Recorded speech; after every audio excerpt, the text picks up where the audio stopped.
السلام عليكم ورحمة الله وبركاته، أهلا بكم طلابي في كل مكان، وبرضه اللي مش طلاب برضه أهلا بكم في كل حلقة. أهلا بكم أعزائي المشاهدين في حلقة جديدة من حلقات تعلم اللغة الإنجليزية في المستوى الأول من الحلقة الثانية. إن شاء الله النهاردة هنكمل اللي بدأناه الحلقة اللي فاتت، هنراجع مع بعض كده الحلقة اللي فاتت بعد ما نقول يلا بينا. اهلا بكم من جديد. احنا النهارده ان شاء الله هنتكلم على موضوع جديد نهدى في اللغه الانجليزيه. بسرعه كده، احنا اتكلمنا المره اللي فاتت على اجزاء الكلام او اجزاء الجمله في الانجليزيه. المره اللي فاتت اتكلمنا على الاسم، تمام. اتكلمنا على الفاعل وقلنا هو بينقسم لاسم وبينقسم لضمير اللي هو الناون بروناون، تمام. واتكلمنا كمان على الادوات، اتكلمنا على ادوات النكره واتكلمنا على اداه المعرفه. النهارده ان شاء الله هنتكلم على قاعده جديده مع بعض النهارده، او قصة جديدة، حاجة اسمها عندنا قاعدة الجمع للأسماء. تمام. ازاي احنا بنجمع النون عندي او الاسماء بتاعتي؟ ازاي بجمعها؟ بص كده، الموضوع سهل وبسيط جدا. بيقول لي هنا في رقم 1 لتحويل الاسم من المفرد للجمع. قال لي ايه؟ نعمل ايه؟ نضيف حاجة بسيطة خالص، حرف الاس. حرف الاس، بنضيف حرف الاس، تمام. يعني اي اسم مفرد عايزين نجمعه بنضيف له حرف الاس. زي مثلا لو قلنا كلمة كات.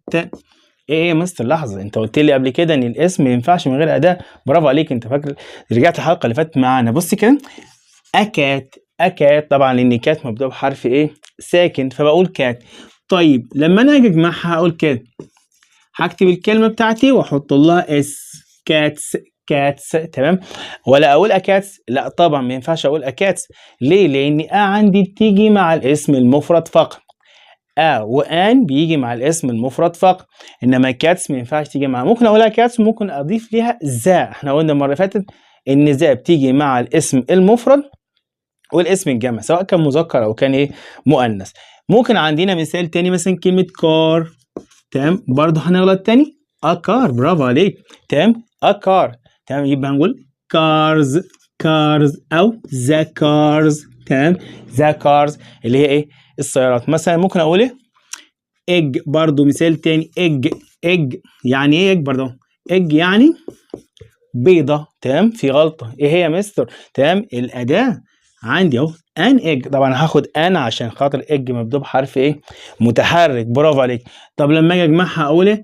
ذا ايجز، احط لها الاس بتاعتي. يبقى انا عشان اجمع اي اسم في الانجليش بحط له حرف الاس. بحط له حرف الاس. اي اسم، اي اسم، مش اي اسم، مش اي اسم، يعني في بعض ايه الحاجات كده اللي بتشذ على القاعده. طب تعالى نشوفها. بيقول لي في رقم 2، خد بالك كده معايا من رقم 2 ده. بيقول لي اذا كان الاسم منتهي. منتهي بايه يا ترى؟ تعالى نعمل قوس كبير كده شويه، معلش نستحمل بعض، تمام. بيقول لي لو كان الاسم اخره اس، ولو كان اخره اس اس. الله، تمام. ولو كان اخره سي اتش. يا مستر لو كان اخره اس اتش، طب كفايه، معلش نكمل. طب لو كان اخره او كان اخره اكس او كان اخره زد، تمام. النهايات دي عندي لو اي اسم بينتهي بيها، لو اي اسم بينتهي بنهايه من نهايات دون اللي هي اس او اس اس او سي اتش او اس اتش او او اكس او زد، قال لي نعمل ايه؟ قال لي نضيف كده. لما نيجي نجمع هنضيف ايه؟ هنضيف اس مستر؟ قال لي لا، هنضيف اي اس، تمام. يعني هنزود حرف الاي على اللي فوق تبقى اي اس. مثلا لو احنا قلنا عندنا كلمة باص، اتوبيس. لحظة يا مستر، الاداة فين؟ برافو، اباس، تمام. هتبقى ايه؟ هضيفها كده اهو، ادي الباص عندي، هتقول له ايه؟ اي اس، تبقى باسز، تمام. اتوبيس. طب لو عندنا مثلا كلمة دريس، فستان، الأداة فين؟ أهو أدرس. برافو، تمام. تبقى dresses، حط اليس بتاعتي أهي. طيب لو عندنا مثلا بوكس، صندوق، لا لحظة، الأداة أبوكس، تبقى مثلا أهو boxes. حط boxes اللي هي الصناديق. مثال تاني مثلا عندي أدش. برافو، ما نسيناش الأداة المرة دي، تمام. أدش اللي هي طبق، تمام. تبقى dishes. حطيت الاس بتاعتي اهو، برافو عليك. لو قلت مثلا a watch ساعة تبقى watches اهو، اس منتهى بسي اتش حطيت لها اي اس، منتهى باس اتش حطيت لها اي اس. جميل جدا. لو انا قلت مثلا توميتو اللي هي طماطم، توميتو، برافو، تمام. ادي الكلمه كده تبقى توميتو ولا توميتوز، برافو، حطيت لها اس، بيت عندي طماطم. يبقى انا كده عندي اي كلمه في الانجليزيه منتهيه بحاجه من النهايات اللي انا قلت عليها، وعشان اجمعها لازم اضيف لها اي اس. تعال نكمل بعد ما نمسح السبوره مع رقم 3. يلا نكمل مع بعض يا شباب. رقم 3 بتقول لي هنا ايه بقى في الجمع، في قاعده الجمع بيقول لي اذا كان الاسم ماله يا سيدي منتهي بحرف واي. جميل، ماله الواي؟ قال لي هنا لما نيجي نجمع تمام تقلب الواي عندي الى اي، تقلب الواي عندي الى اي، بس في شرط، بشرط تمام يسبقها ساكن، لازم يكون قبل الواي تمام حرف ساكن عشان تتقلب الى اي. ثم بعد كده نعمل ايه؟ ثم نضيف اللي هو عندي الاي اس بتاعتي تمام. شرط خلي بالك ان قبل الواي لازم يكون في حرف ساكن عشان اقلبها واضيف ايه؟ اي اس. مثال مثلا زي كلمه كاندي اللي هي شمعه تمام. لحظه، اكاندي، برافو، تمام. اكاندي، شمعه، اكاندي. شوف هنا الواي عندك مسبوق بحرف الدي اللي هو ساكن، يبقى هنا انا هعمل ايه؟ بص كده، هقلب الواي الى اي واحط الاس، كاندز، شموع، تمام. كاندي، كاندز، طبعا مفيش اداه النكره عندي بتاعتي. عندي مثلا مثال تاني لو انا قلت زي بارتي، بارتي حفله، بارتي يا مستر حفله، برافو، تمام. اهي شمعه، تمام. ابارتي هعمل ايه؟ تبقى اهو وقفت انا غتاني، هعمل ايه للواي؟ الواي هقلبها الى اي يا مستر عشان خاطر سبقها حرف ايه؟ ساكن، واحط عندي الاس بتاعتي بارتز اللي هي حفلات. مثلا عندي افيراري تمام اهي اللي هي معناها معديه، معديه هي مركب بتعدي في الميه دي تمام، اللي هي في النهر كده. طيب الواي عندي قبلها ار ساكن، جميل، هقلبها هقلبها اهو تمام. هقلب الواي عندي الى اي ثم احط الاي اس بتاعتي. جميل. طيب بس في ملحوظه صغننه. طب بيقول لي هنا انت من الصبح هتقول لي شرط ان يكون ساكن، نفترض ان سبقها متحرك، هعمل ايه انا في الحاله دي؟ تعال نشوف هنعمل ايه. بيقول لي اذا سبق حرف الواي عندي قلنا ايه؟ قلنا ايه؟ متحرك. جميل، ان فوق كان ايه؟ ساكن. ايه بيحصل؟ قال لي لا تقلب، يعني ما تتحولش الاي، ما تتحولش الاي، ما تتحولش الاي مستر، ما تتحولش الاي. طب ونعمل ايه؟ ونضيف عندي اس فقط، هنضيف اس بس على طول اهو، تمام. طب اديني مثال معلش عشان خاطر انا يعني اثبت المعلومه. سهله كده، خدناها بكده. ابوي اهو، ولد، الواي عندي سبقها ايه؟ متحرك. طب انا اعمل ايه؟ اهو هقول بويز، الواي قعدت زي ما هي وحطيت الاس بتاعتي، تمام. طيب مثلا عندي كلمة away طريق، تمام، اهو الواي سبقه متحرك، تمام. يبقى اعمل ايه؟ اهو تبقى زي ما هي واضيف عندي الاس تبقى ايه؟ ويز عندي اللي هي طرق، تمام. يبقى عندي اذا كان الاسم منتهي بواي وسبقه متحرك سبقه ساكن، اسف، سبقه ساكن، تقلب الى الاي ثم نحط لها عندي اي اس. جميل جدا. طب اما بقى حرف الواي لو كان قبله متحرك، الواي هنا لا تقلب، ما تتحولش، نسيبها زي ما هي ونحط لها حرف الاس زي باي وزي واي، تمام. تعال نكمل بعد ما نمسح السبوره مع بعض. شباب احنا وصلنا مع بعض للنقطه رقم تقريبا 4، تمام. 4 في قاعده جمع الاسماء. تعال نبص مع بعض هنعمل ايه في قاعده 4. بيقول لي اذا انتهت الكلمة أو الاسم، طبعا إذا انتهت الكلمة أو الاسم، تمام، بيقول لي بحرف F مثلا أو اف اي يعني كان اخرها اف او اف ايه بيحصل؟ قال لي تقلب، تتحول يعني عندي هنا الى في اي اس. هنشيلها خالص الاف او الاف اي ونحط مكانها في اي اس. تعال نشوف مثال مثلا زي كلمة مثلا اوايف. اوايف عندي يعني ايه؟ يعني زوجة. تمام ماشي. لو انا حبيت اجمعها بيقول لي كده اهو الاف اي عندي هتتشال وتحط مكانها في، يبقى كده وايفز. تمام وايفز دي هي زوجات. عندي مثلا مثال تاني اهاف. تمام حرف طبعا دي أداة النكرة زي ما احنا عارفين. اهاف عندي معناها ايه؟ معناها نصف او نص يعني. تمام تعال نشوف الناحية التانية حصل ايه. هنشيل الاف عندي تمام اهو ونحط في اي اس. تمام هافز عندي اللي هي انصاف او انصص. عندي مثلا زي كلمة الف. تمام اللي هو معناه رغيف، رغيف العيش عارفينه رغيف العيش. تمام تعال نجمع مع بعض ايه اللي هيحصل عندي اهو. تمام هنشيل اف عندي نحط ايه؟ في اي اس تبقى لوفز. تمام اللي هي ارغفه. طب ايه تاني؟ مثلا ناخد كلمه تاني ليف ورقه شجره. تمام او اليف اهو. خد بالك الفرق بسيط جدا، حرف الاو اي هنا. تمام اللي هي ورقه شجر. تمام ورقه شجر. ايه يحصل هنا عندي؟ اهو انا وقفت اخري مين؟ الاف ده هطيره احط مكانه في اي اس. يبقى ليفز عندي بقت ايه؟ اوراق الشجر. طيب جميل جدا كده احنا وصلنا للنقطه الرابعه. تعالى مع بعض نشوف النقطه اللي بعد كده. تمام اعتقد الكلام لغايه دلوقتي كله سهل وبسيط. لو حبينا نراجعه بسرعه عندي احنا قلنا نختصر بس اللي فات.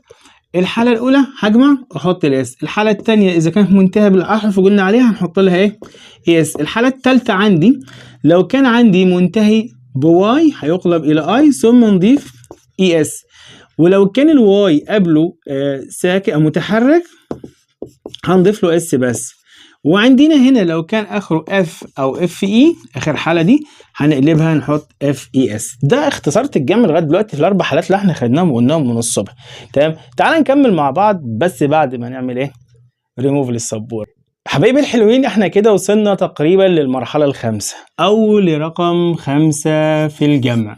رقم 5 هنركز فيه مع بعض، محتاج مننا شويه ايه شويه حفظ. تمام معلش لان دي اسمها الشواذ. يعني دي ملهاش قاعدة بمعنى صح، دي بتتحفظ كما هي الكلمة كما هي، بتتغير مثلا في المفرد كذا الجمع بتاعها كذا.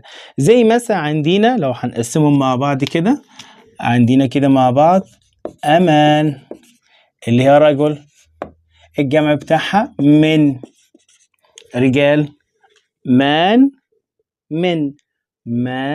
من عندنا women أو women اللي هي امرأة أو مرأة يعني الجمع بتاعها women. تمام اللي هي سيدات أو نساء. عندنا مثلا a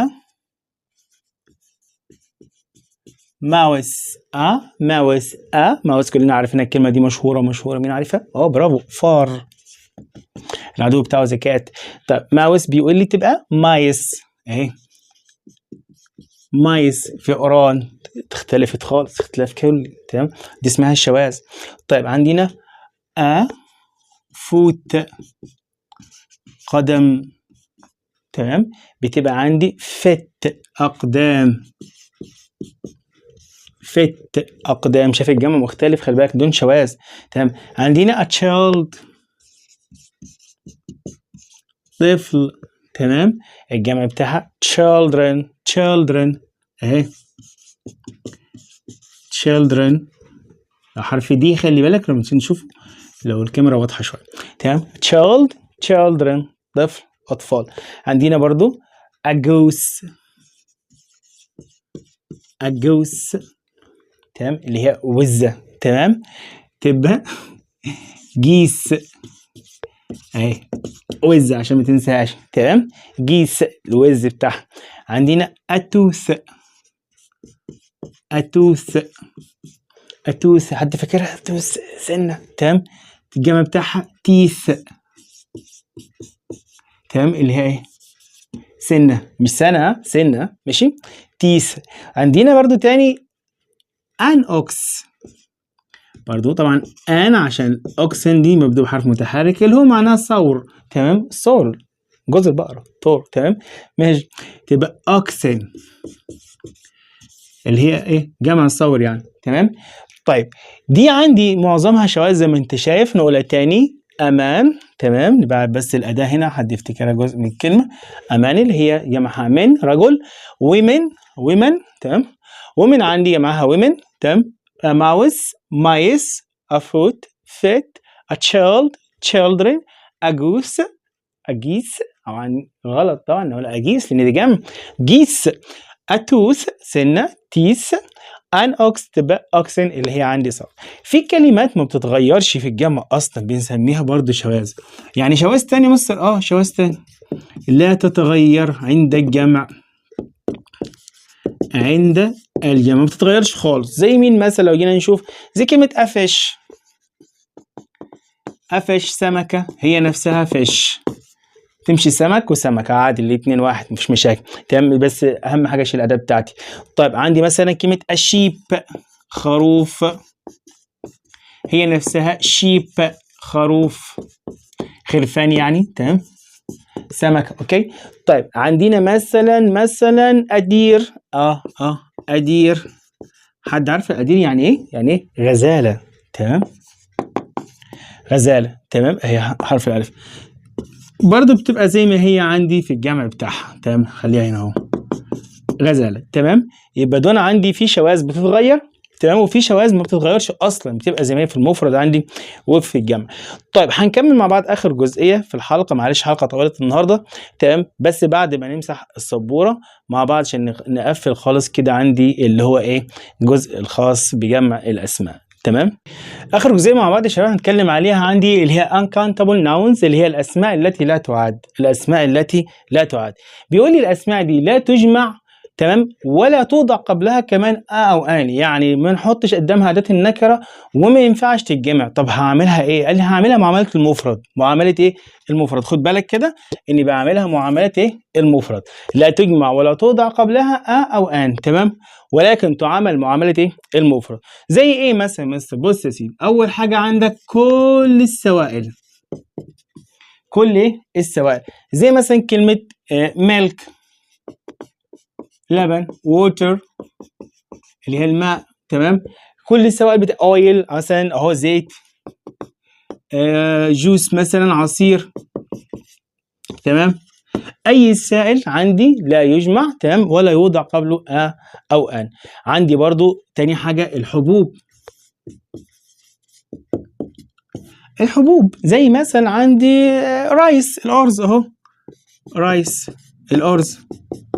تمام، دي طبعا كميات عندي لا تجمع، او بمعنى صح uncountable يعني كميات لا تجمع او اسماء لا تعد او لا تجمع. وبرضه زي ما قلت لك ما بنحطش قبلها او ان. زي مثلا فلاور عندي الدقيق. تمام، برضه من الحاجات التي لا تعد. طب ايه تاني؟ قال لي برضه المساحيق. تمام، المسحوق يعتبر الدقيق عندي يعتبر ايه؟ مسحوق، لانه طبعا هو تم طحنه والكلام ده كله. طب هناك اشياء لا توجد في حالة مفردة. تمام، زي ايه يعني؟ زي كلمة هير، الشعر. تمام، طبعا مش هقدر اقول شعرة، ما فيش شعرة تبقى لوحديها مثلا. زي كلمة ساند، رمال مثلا او رمل او الكلام ده كله. زي سنو، ثلج. تمام، زي مين تاني عندنا مثلا؟ زي جراس اللي هو العشب او النبات. تمام، واخد بالك؟ زي ران اللي هو المطر. تمام، زي مثلا عندنا ايس اللي هو الجليد. ده طبعا مستحيل الحاجات دي تبقى في عندي ايه؟ في حاله افراد، يعني ما ينفعش اقول حاجه واحده منها. وفي نفس الوقت قلت لك دي لا تجمع ولا نوضع قبلها او ان. طب بكده احنا وصلنا لنهايه حلقه جمع الاسماء. اتمنى تكون انتوا استفدتوا في زي كل مره باذن واحد احد ان شاء الله. استنونا هنكمل مع بعض. هنستفيد مع بعض، هنكمل في الحلقات القادمة، نرتفع كل مرة شوية بشوية، حصيلتنا بتزيد. يا ريت نحفظ الأمثلة والكلمات اللي احنا بناخدها، عشان أهم حاجة حصيلتك في الكلمات، عشان خاطر تقوي اللغة عندك. تمام، أترككم في رعاية الله وأمنه، وما تنسوش اللايك والسبسكرايب والشير عشان الكل يستفيد. والسلام عليكم ورحمة الله وبركاته.